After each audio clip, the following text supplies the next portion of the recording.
Oh my gosh. Yeah, just a frustration. Just to feel like we played 8 really, really good innings. I mean, we left too many guys on base, but just to come out again and be down 10 runs in a heartbeat. I don't know if I've ever seen that once, let alone twice in 5 games or whatever it is. So it's really difficult to play the game when you're down 10-0 in the first inning. So we just got to pitch better. And again, it's you show flashes of Nick Vieira did a great job. I mean, he threw the first pitch, you got to give up a hit, and then he went 5 2/3 of hitless ball. Again, it's a lot easier to pitch when it's 10-0 if you allow it to be.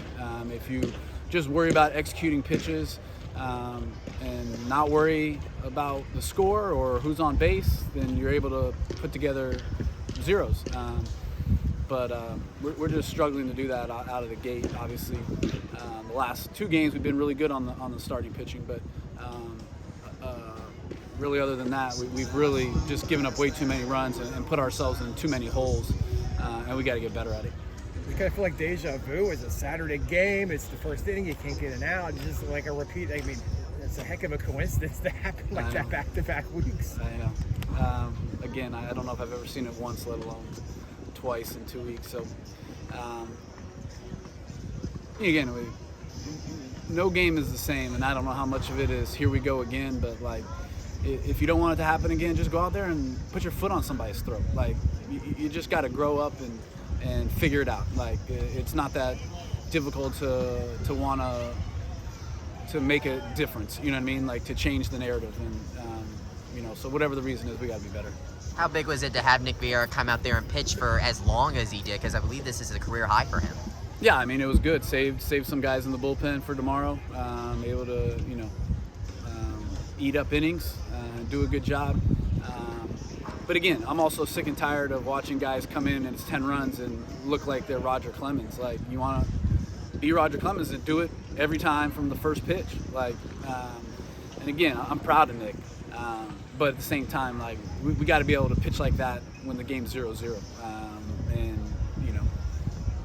Just too many opportunities guys are getting and pitching well, and then when they get put in moments that are bigger, they just can't do the same thing. They can't duplicate it, and that's a mental game of not being able to go out and practice the same way no matter what. And if you pretend that the score is 0-0, then it shouldn't be a big deal. And when you get put in big moments, you should be able to continue to do the same things, and the game doesn't change no matter what the score is. Whether it's 0-0 in the first or 10-0 in the fifth, the game doesn't change. Like, it's about executing pitches. It's about getting, swinging at strikes and taking balls and then playing catch. Like, it doesn't change, and we talk a lot about that. And that's a frustrating thing to think that the score dictates how we're able to execute.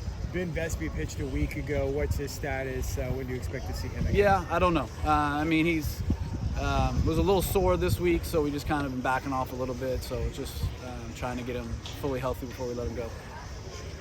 So last time out, you had Dom Staglio come in relief of Vespi when you had that run going. This time you had Jacob Marlowe. Can you talk about what the situation is like for a guy coming in during that first inning when things are going on? Again, like, it shouldn't be any different. I mean, Cam Crane comes in with the bases loaded and nobody out and gets out of it without giving up a run, gets a double play or and then a strikeout to end the inning. Like, if you just go out and worry about your executing pitches, it doesn't matter what the situation is. Like, you have a job to do. Like, obviously, I don't expect every pitcher to go out with the bases loaded, no outs, and give up 0 runs. Like, that's that. But I also don't expect to not get an out or to give up 4 more runs. Like, execute.